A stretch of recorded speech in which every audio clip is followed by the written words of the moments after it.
This is Road Noise, episode number 59. Choose your words wisely.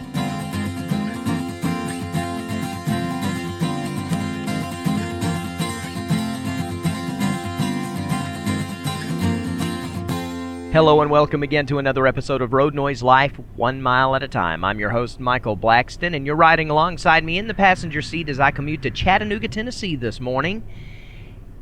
If you're hearing the sound of some sort of rumble under my voice, that's just the noise from the road, hence the reason I call it Road Noise.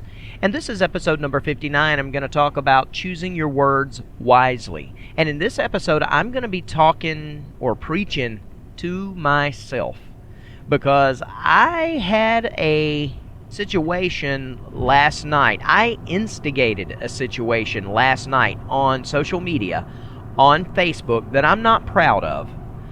And after a short night's sleep, I woke up with fresh thoughts on it. Actually, kind of regretted what I had done immediately. But I woke up this morning saying, you know what, I need to make amends. I need to take it back as best as I can.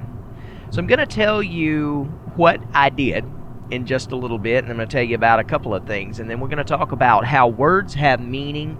Words can hurt. You've always heard the old childhood saying, sticks and stones can break my bones, but words can never hurt me. But that's not really true. Words have power, and words can be painful if they're used incorrectly and not wisely. And I am absolutely the person who did not use my words wisely, and that happens fairly frequently with me. It's a problem I have, it's a problem I'm working with, and it's something that I hope I can eventually get a handle on.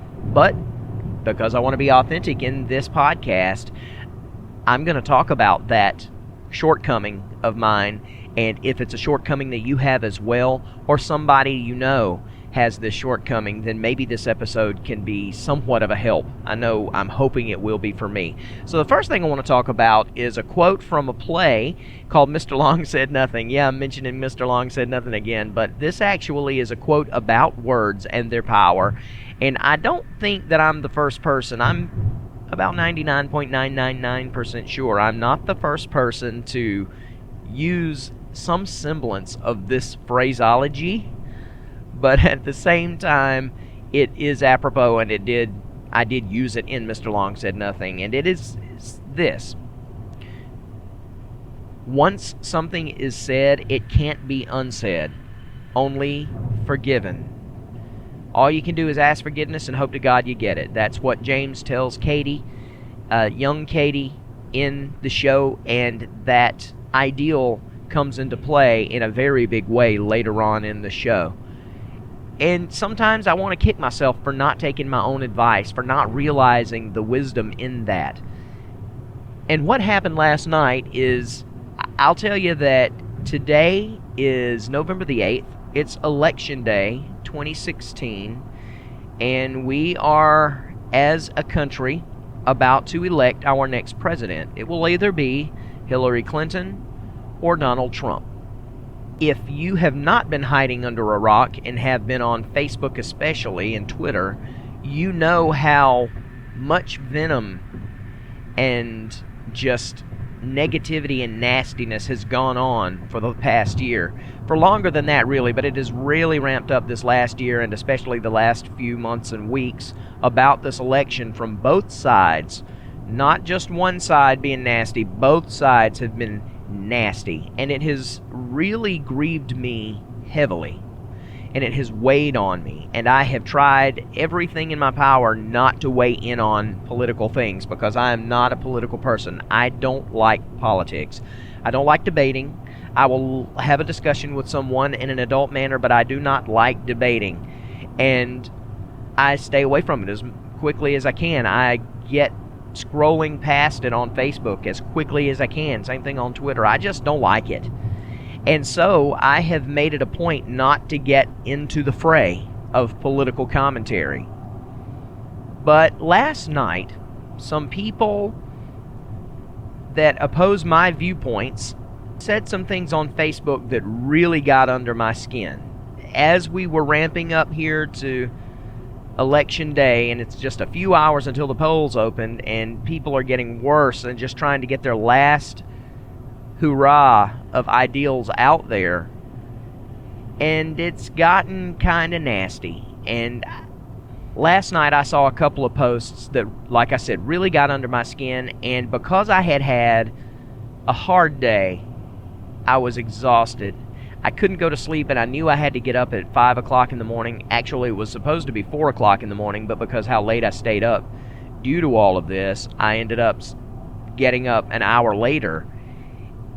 And I knew I had that going on. I was physically exhausted, emotionally exhausted, just because of the day I had had, and I was on a hair trigger temper. That is common for me when I've been worn to a frazzle.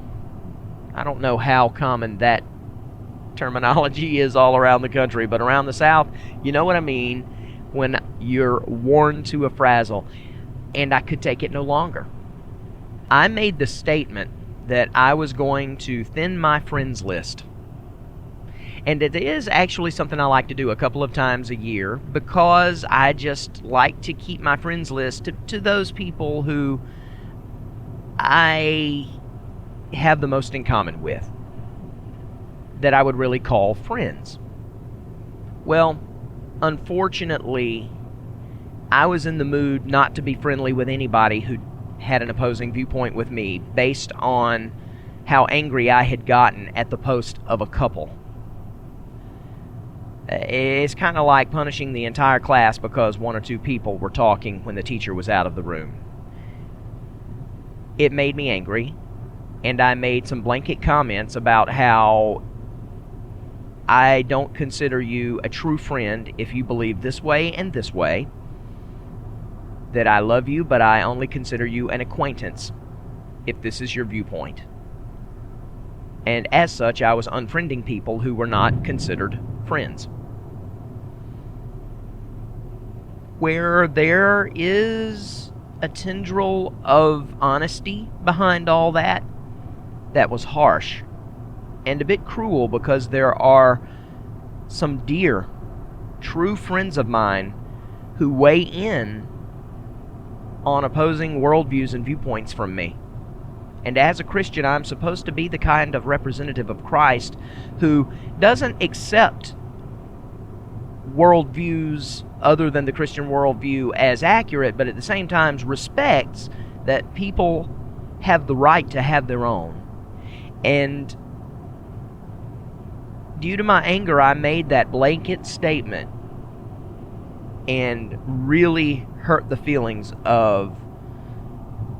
Really, there were only about 3 or 4 people that are dear friends of mine that really got their feelings hurt, and they let me know it. I did delete the post. I actually intended to delete the post from the start. I wanted to put it up there, say what I had to say, and then kind of like a ninja, pull it out.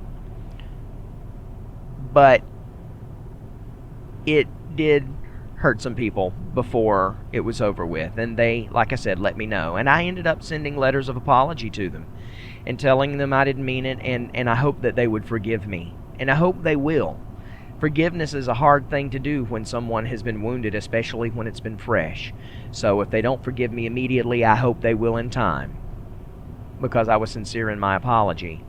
But it got me to thinking, had I just thought about what I was going to say and thought about the implications of making a blanket statement like that, and the possibility of the people in my life that I really love, that I really do consider true, cherished friends, and what it would do to them to hurt them, I wouldn't have posted that. It was just me being overly emotional, in a bad state of mind, late at night when I was as tired as I could be, couldn't go to sleep, and I was mentally not fit to be posting on Facebook. That's really what it boils down to. But I did, and I'm going to own it now. And I've done what I think I need to do. I prayed over it, asked God for wisdom and what I needed to do to make it right with those people. I did that and reached out, and we'll see what happens from there. But like I said, it got me thinking, and it reminded me, I did this not too long ago about another issue, and again, it was on Facebook, and it was one of those issues back early in 2016 that everybody was weighing in their opinion on, and there were really harsh opinions on both sides of the table, and everyone was angry with each other. And again, same thing.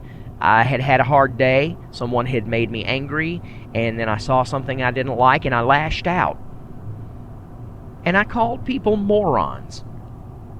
And I got called out on that because I had people who were on the other side of the coin, and I basically called them morons who were good friends of mine, and that's not what a friend does. If you have an opposing viewpoint with someone who is truly a friend, you may discuss it. You can even argue about it, because friends can do that from time to time, as long as it is in an adult kind of way and not childish. But resorting to name-calling is never the right move. And I did it at that time. And I had to go back and apologize to them as well. So, my main focus in this episode is to help us to remember how powerful words are. And to help us to remember to think before we speak. There's not one of us who hasn't thought or had thoughts going through their mind to say or do something that is really not good or right. And hopefully we've had that filter that allowed us to say, whoa, wait a minute, you need to stop right there. You would never do that. You can't do that. That's not right. You can't say that. That's not right. But occasionally it can come out, and it's painful to others. I want to say that we just need to think. It's okay to speak the truth. You should speak the truth. I should always speak the truth, or what I believe to be the truth. But you can do that with tact. And I think truth should always be displayed with an undercurrent of tact. Even if you're being a bit blunt, there's a way to say things matter-of-factly in love. And if you can't do that, then you need to not. And again, I'm preaching to myself here. I'm one of the world's worst to blurt something out. One of the things when Kayla and I have had fights, and praise God, we haven't had one of these kinds of fights in years. Our marriage has developed past that. But one of the biggest complaints she's had when we would fight is the words I would use. Not abusive, but I have this way of saying things that cut to the bone. And I know they're cutting to the bone when I say them. And then I regret it and I feel bad. I think we all do that from time to time. So let's try to think about it, to use tact, to put real thought. Pray for wisdom every morning when you get up. Pray for wisdom in the words that come out of your mouth, because they can hurt. And sometimes I believe I would rather someone had hit me with sticks or stones than to have reached out with the words that they did. And I know that people feel that way about some of the things that I've said to them before. I'm really talking about making sure that everything you say to another person is said out of love. I am not a believer in this world of political correctness. I believe that people are too soft. I believe that people's skins are way too thin nowadays. But the fact is, it is. And if you know someone who has a thin skin, you've got to keep that in mind when you're talking to them. Even if you're making a blanket statement like I did on Facebook and you're not talking directly to them. Think about the things that you're saying and how they may affect, how they, you send them out in a big lightning bolt, but they're going to rain down on top of everybody that sees that post. Again, I'm not telling you necessarily to be so politically correct that it's ridiculous, but I am saying that if you do it, make sure what you're saying is truth Make sure that it is going to be something that is going to be a benefit to even the people you disagree with. If you're saying something that's not going to benefit the other person, then the only other thing it can do is hurt. Things either harm or help. And I need to remember that for myself. I need to remember that whatever I say needs to be a help. And if it's not going to be a help, then the best thing to do is to be silent. And too many times, I believe, we say things that are going to be a harmful thing, a hurt, instead of a help. And instead of just keeping our mouths closed, we say it anyway, because at that moment in time, even though we know we'll regret it, and we don't really mean it, at that moment of weakness, we need to hurt. We feel like we want to hurt. We want it to sting.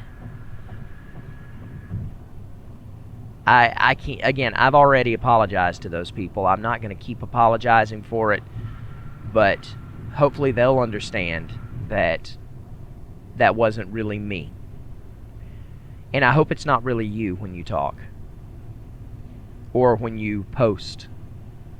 Let's keep it tactful. Let's keep it positive. Let's keep it beneficial to the people that we love. Because don't we want to be the kind of people that when we're thought of in ways that I'm glad I knew him. I'm glad I knew her. Every time I spoke with him or her, I got something good out of it. Maybe nothing educational, it could have just been a fun time, but he makes me smile, she makes me smile. The benefit I get out of it is happiness, joy, laughter. Not tears, not pain, not heartache. It pains me when I realize I've done that to others. Even if I feel like my worldview is right, that doesn't give me the right to hurt other people through my words. We need to choose our words wisely and also with love. I think that social media, as good as it has been for the most part, I really don't know how much great Twitter has been other than for marketing. It's just little tidbits of information. My thoughts on Twitter are that, you only get, 140 characters or something like that to say what you want to say, and it's difficult to adequately and accurately portray what you're trying to say. So it's real easy to say the wrong thing there in little bits and pieces. But on Facebook, you can make it as long as you want to. You can really get into the nuts and bolts of how you're feeling. And Facebook has been a great tool for people to reconnect who never thought they'd connect. Family members to connect on a daily basis from all over the world, all over the country, across the country from each other in ways they never were able to do it before except through a letter or a phone call. We feel like we can be a regular daily part of each other's lives from thousands of miles away, and that's a good thing. But at the same time, social media, especially places like Facebook, has created a new arrogant attitude where we feel like we can jump in there and we'll say things we would never say to someone's face. But for some reason, because we're hiding behind our keyboard or hiding behind our smartphone, it just gives us a courage we didn't have before to say things we don't really mean just to make a point really fast, get in and get out. I'm going to suggest that, and I'm going to try to take this suggestion for myself. Whatever you're going to say or post on a social media platform, don't say it or post it unless you would say it to their face. If I would look one of these people that I hurt last night in the eye and tell them, you're not my friend because you have a different worldview than me in these areas, even as strongly as I believe the two areas, I'm not going into them, but the two areas I strongly disagree with them about. strongly. We're talking morally, we're talking life and death situations. But if I would look at these people and say, you disagree with me? I can't be your friend. Then I could put that on Facebook and have to suffer the consequences that I have to live with the consequences. And I would be okay with that if I could look them in the face and say that. But I could not look any of these people that I hurt in the eye and tell them, I can't be your friend. I couldn't stand there before them and say, I'm not going to be your friend. I'm just an acquaintance to you. To do that would make me a person that I don't want to be. Treat social media as what it really ought to be. Another voice, but a voice for the true you. Not some movie hero action figure version of you who can get in and get out, say something nasty, pepper everybody with bullets of disdain, and then walk away like a hero, not affected. Don't do that. I can't do that. It may feel like I'm doing the right thing at the time, but I have too much of a conscience to be able to live with that, and I'll lose sleep like I did last night. Luckily, I'm wide awake this morning. I was afraid I was going to have to pull over and sleep a little this morning, but I don't, because I've just had all this on my mind, and the whole election day thing on my mind. I'm going to try to, when you listen to this is episode 59, and I'm actually very far in advance in these episodes now, and so you'll get this and hear about election day and stuff 2 or 3 weeks after it's already happened. But for me, it's happening right now. People are at the booths as I speak, and the lines are forming and people are making their decisions. I hope this country makes a good decision, and whichever way it goes, I pray that God will use Trump or Clinton, whichever one gets in office, and use them as only God can, because God turns the tides. Nobody but Him. And He can do with the situation as He will. So I just pray for this country as we move on towards our next presidency. I didn't give you a positive review last week, I don't think, and so I want to give you one now.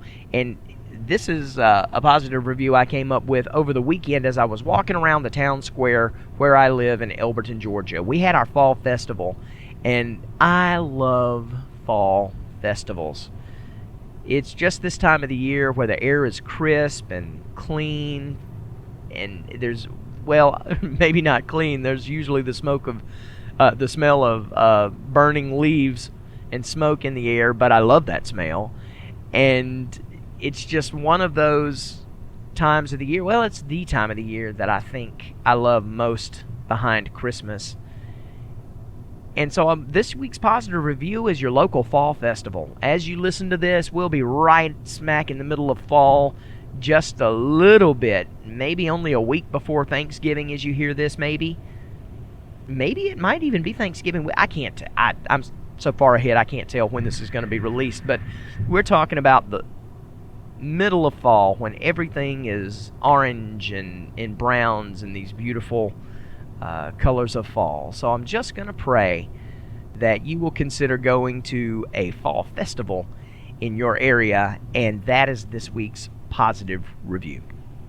I hope you got something out of this episode, and I hope that if you're like me and you're somebody who has a hard time sometimes shutting their mouth when they really need to, or saying the right thing, consider your words wisely. And I hope that if you're like me, that this episode has given you something to think about. Because when it comes to how we deal with each other, it is of the utmost importance that we do it in love. I really, really, truly believe that. If you'd like to get in touch with me and add something to what you just heard, or maybe make a comment on something else that you've heard on the Road Noise podcast, feel free to do so at feedback@michaelblackston.com. That's feedback@michaelblackston.com, or you can leave me a message on the voicemail line at 706-408-7456. That's 706-408-7456. Or you can just go to roadnoisepodcast.com and take advantage of all the ways to get in touch with me there and leave social media sharing, leave messages on social media, iTunes, and all that kind of stuff. You can follow me at Everything Arts on Twitter if you'd like to. And until episode 60, I'm Michael Blackston, your host for Road Noise. Thanks for sitting alongside me as we learn to live life 1 mile at a time.